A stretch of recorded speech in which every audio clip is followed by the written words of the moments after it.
Hello SSS members and pensioners. Sa video na ito, pag-uusapan naman natin ano-ano nga ba ang mga benefits ng isang voluntary member sa SSS. Pero bago yan, pag-usapan muna natin ano nga ba ang ibig sabihin ng voluntary member at sino-sino nga ba ang mga covered dito.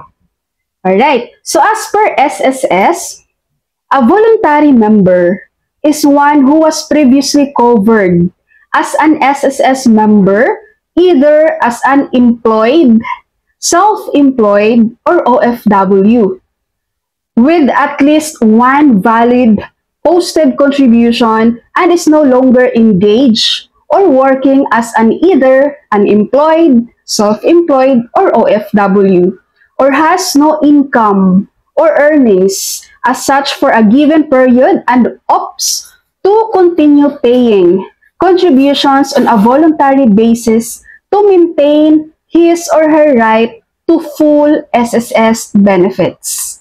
Ibig pong sabihin nito, itong mga voluntary member ay dati na po itong SSS member under employed, self-employed or OFW, and ngayon ay isa ng voluntary member. Kumbaga, for example, yung mga OFW natin, magpo-for good na sa Pilipinas, no? Hindi na magtatrabaho. So, kung gusto nilang ipagpatuloy pa yung contributions nila, pwede silang mag-change ng kanilang membership status from OFW to voluntary member. Yung mga employed naman natin dati na ayaw na rin magtrabaho. So, from employed to voluntary member. Self-employed to voluntary member. So, ngayon, ano-ano naman ang mga benefits ng isang voluntary member? May pagkakaiba ba yun sa employed member at sa self-employed member? Actually, pagdating sa benefits, guys, halos lahat ma-avail din naman ng isang voluntary member. Meron lang dalawa, no? Maliban sa dalawa na ito, ang hindi ma-avail ng isang voluntary member. Number one, ang unemployment benefits. So, hindi tayo makakapag-avail kasi itong unemployment benefits, guys, para lang to sa mga employed at self-employed na nawalan ng trabaho. Okay? Pangalawa, hindi rin natin ma-avail itong EC or Employees Compensation. Dahil itong EC na ito ay ma-avail lang natin kapag ang ating sickness or injury ay related sa work. Hindi naman tayo employed, no? Tayo nga isang voluntary. So, hindi tayo makakapag-avail nun. So, ang ating mga voluntary member ay eligible. Makaka-avail sila sa sickness benefits. Pag nagkasakit kayo, pero dapat meron kayong mga supporting documents dito, medical certificate, no?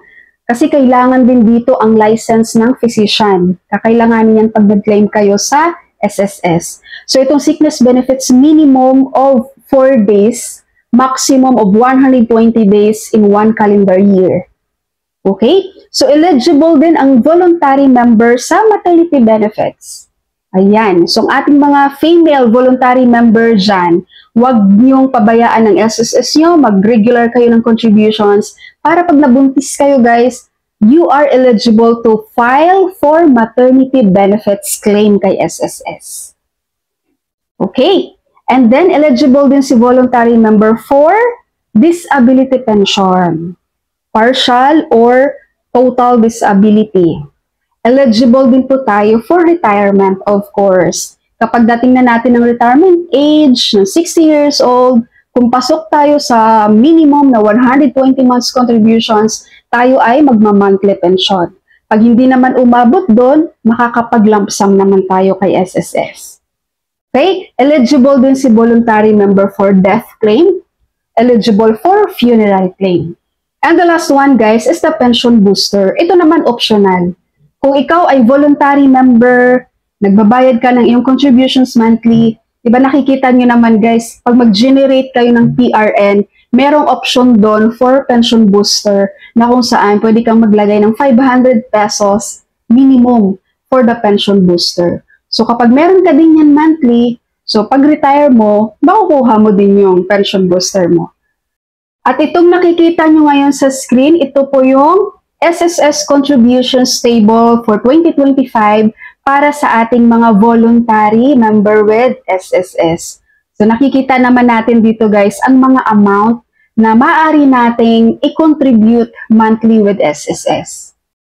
Alright, sa ating mga SSS voluntary members dyan guys na nagtatanong tungkol sa inyong benefits, sana ang video na ito ay nakakatulong po sa inyo. That's all for my video for today. Thank you so much for watching everyone. God bless you all.